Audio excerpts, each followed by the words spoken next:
Selamat pagi, salam sehat dan salam SFD buat anak kami kelas 11 seluruhnya. Anakku, ini adalah keadaan sekolah kita. Mendung, hujan, dan ini adalah Pak AS itu lagi jalan dari belakang. Baik, beginilah keadaan guru-guru yang sedang mempersiapkan materi untuk kita semuanya. Baik anak-anakku, minggu lalu Bapak sudah memberikan tugas, carilah perbedaan antara pidato, khotbah, dan ceramah. Baik, pertanyaan yang Bapak berikan, masih kalian jawab masih banyak yang bersalahan. Nah, kalau ditanya perbedaan, jangan dijawab dengan pengertian. Jadi Bapak akan jelaskan sebentar lagi di manakah letak ketiga perbedaan tersebut. Maka dari itu anakku, ada nilai yang diharapkan pada pertemuan hari ini, yaitu adalah nilai kedinaan, artinya rendah hati. Dalam berpidato, dalam berceramah, hendaknya setiap orang itu mampu menerapkan atau mengamalkan nilai rendah hati dalam dirinya. Tetap semangat anakku, mari kita belajar pada hari ini. Go! Selamat pagi anak-anakku. Baik, sebelum memulai pembelajaran hari ini, silakan aku seperti biasa persiapkan buku textbook yang baru kamu ambil kemarin dari sekolah, karena biar tetap Anda baca buku dan tidak sia-sia nanti Anda sudah mengambil buku dan memegang buku. Baik anak-anakku, buku kita di materi ceramah di buku kita itu terdapat pada halaman 73. Nah, di halaman 73 ada katanya bab 3 adalah mengelola informasi di dalam ceramah. Makanya materi kita hari ini adalah ceramah. Baik, pertanyaan yang muncul, Pak Wer, apa tujuan pembelajaran kita? Tujuan pembelajaran kita yang pertama adalah kelas 11 IPA dan IPS harus mengetahui apa itu definisi dari teks ceramah. Yang kedua, kelas 11 IPA dan IPS tahu perbedaan ceramah, pidato dengan khotbah. Dan yang ketiga anakku, tujuan pembelajaran kita hari ini adalah kalian harus tahu jenis-jenis informasi di dalam teks ceramah. Tanpa berbasa-basi lagi, mari kita mulai yang pertama. Baik, di situ ada Bapak tulis di dalam slide Bapak, ada katanya perbedaan satu ceramah, yang kedua ada pidato, dan yang ketiga ada khotbah. Nah, Pak, ini membingungkan Pak Wer. Kenapa membingungkan? Sama-sama ini Pak Wer, sama-sama berbicara di depan halayak ramai, sama-sama ngomong di depan halayak ramai, tapi pasti ada perbedaan dan persamaannya. Baik, sekarang aku katanya adalah perbedaan. Kalau ditanya perbedaan, jangan dijawab dengan pengertian salah, tapi kita analisis di manakah perbedaan ketiga ini. Perbedaan ketiganya ini nakku adalah di bagian isinya. Maksudnya di bagian isinya gimana Pak Wer? Bapak ulangi. Di bagian isinya. Kalau dia yang disebut dengan ceramah nakku, kalau dia yang ceramah yang ini adalah suatu kegiatan, dia yang isinya adalah tentang hal-hal umum, memberikan wawasan, memberikan informasi. Isi dari ceramah adalah seorang bicara di depan umum, tapi isinya adalah tentang wawasan, tentang pengetahuan. Kalau pidato apa Pak Wer? Kalau pidato secara umum isinya tentang mengajak, mempersuasi, mempengaruhi seseorang agar mengikuti apa yang dia ucapkan. Sedangkan kalau khotbah nakku memang kegiatan berbicara di depan umum, tapi isinya tentang keagamaan. Bapak ulangi sekali lagi. Kalau ditanya perbedaan ketiganya, di manakah perbedaan ceramah, khotbah, dan pidato Pak Wer? Perbedaannya di bagian isinya. Kalau ceramah isinya bicara tentang wawasan, tentang pengetahuan. Kalau pidato isinya tentang persuasi, tentang mempengaruhi, mengajak. Sedangkan khotbah isinya tentang adalah yang berkaitan dengan keagamaan. Muncul pertanyaan, Pak Wer, guru ngomong di depan kelas Pak Wer, mengajar di depan kelas, apakah pidato, khotbah, atau ceramah Pak Wer? Jelas jawabannya adalah ceramah. Kenapa? Karena guru memberikan informasi, guru memberikan wawasan, guru memberikan pengetahuan. Ketika kita misa, ketika kita gereja ibadah, apa yang kita terima di situ? Apakah pidato? Apakah ceramah? Tidak. Yang kita terima adalah khotbah, karena isinya tentang berkaitan dengan keagamaan. Bapak rasa tidak sulit? Itulah dia anakku perbedaan ketiganya. Sekali lagi, kalau ditanya apa perbedaannya, yaitu pada bagian isinya. Kita masuk materi utama kita hari ini. Ceramah.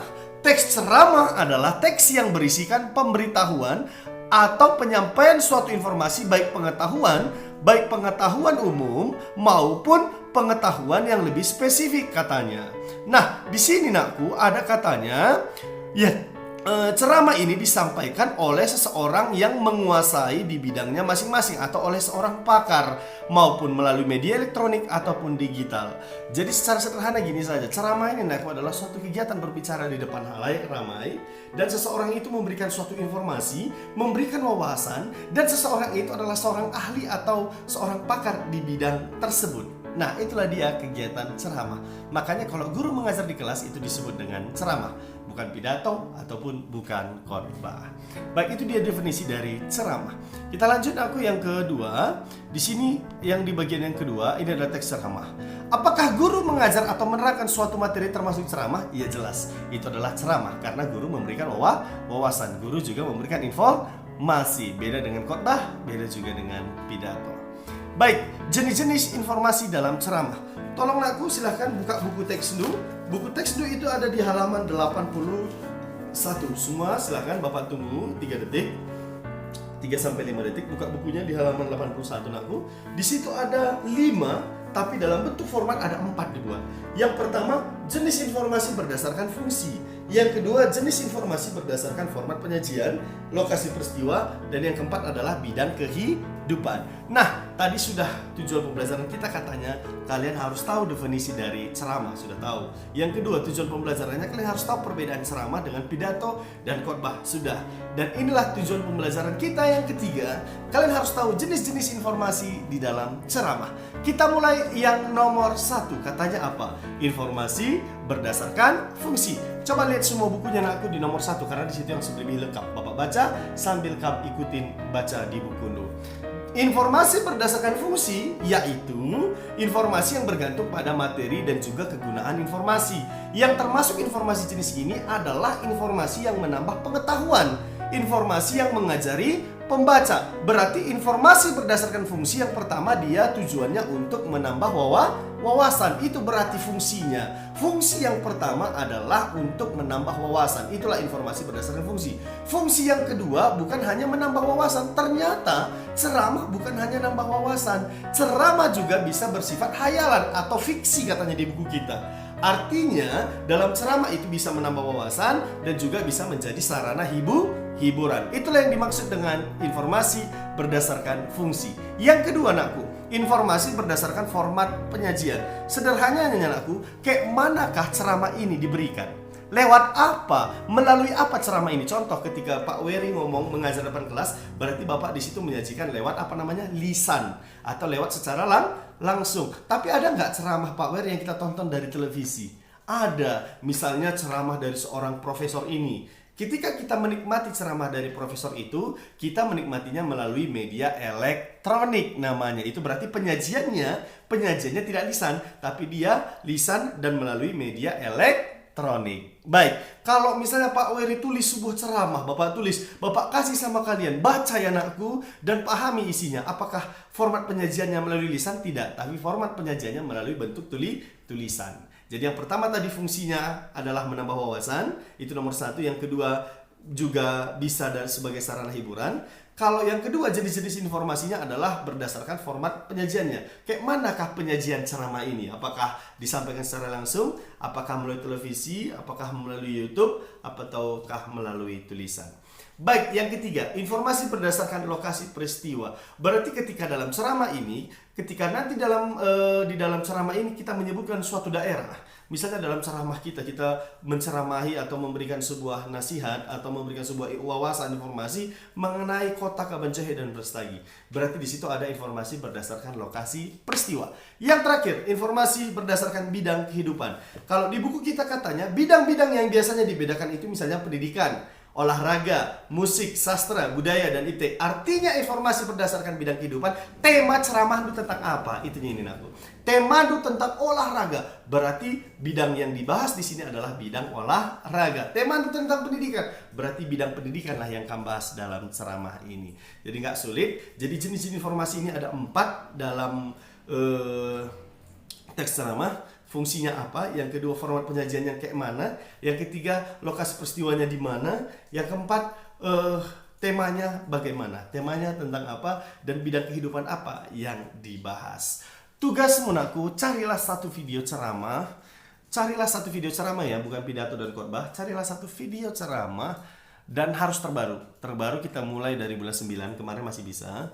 Bulan 9 sampai bulan 10 ini silahkan cari dan temukanlah manakah informasi berdasarkan fungsinya. Apa fungsi yang disampaikan di situ? Apakah hayalan atau memberikan informasi? Sertakan dengan buktinya. Yang kedua, penyajiannya lewat apa yang kamu cari itu? Apakah lewat YouTube, ataukah lewat tulisan, ataukah lewat lisan secara langsung? Dah, itu terserah Anda. Jadi Bapak tidak batasi. Yang ketiga, di manakah lokasi peristiwa yang mereka ceritakan dalam ceramah itu atau yang mereka sampaikan dalam ceramah itu? Yang keempat, informasi bidang kehidupan. Temanya kira-kira tentang apa ceramahnya? Apakah tentang pendidikan, apakah tentang olahraga, dan sebagainya. Tuliskan dalam buku latihan Anda dan tulis dengan rapi, dengan baik, karena nanti tanggal 12 ke atas kita akan jumpa di sekolah. Bagi yang tidak selesai catatan dan tugasnya satu pertemuan pun Bapak tidak akan periksa. Makanya harus selesai semua dengan rapi dan bersih. Tugas kali ini silahkan kerjakan dengan baik juga, foto dan upload di classroom kita seperti biasa. Baik anak-anakku, inilah pembelajaran kita hari ini, singkat, nggak terlalu panjang, karena memang tujuan pembelajaran kita diminta hari ini kita sudah tahu apa itu ceramah, kita sudah tahu perbedaan ceramah dengan khotbah, dengan sambutan dan lainnya, dan yang terakhir kita tahu jenis-jenis informasi dalam ceramah. Tugas Anda hanya yang 4 ini, carilah sebuah ceramah, baik itu di YouTube, di koran, di sebuah artikel, di tulisan, dan sebagainya, dan kerjakanlah tugas Anda. Struktur teks ceramah, pelajari karena kita akan bahas untuk materi minggu depan. Baik, ingat aku hidup hanya satu kali, berbuat baiklah bagi orang banyak, terutama bagi orang tuamu. Karena sesungguhnya mereka adalah orang yang paling berjasa dalam hidupmu. Baik, demikianlah pembelajaran kita hari ini. Tetap semangat, jaga kesehatan, jangan lupa cuci tangan, pakai masker, dan jangan lupa mandi juga biar tidak bau. Baik, sampai jumpa and salam SFD.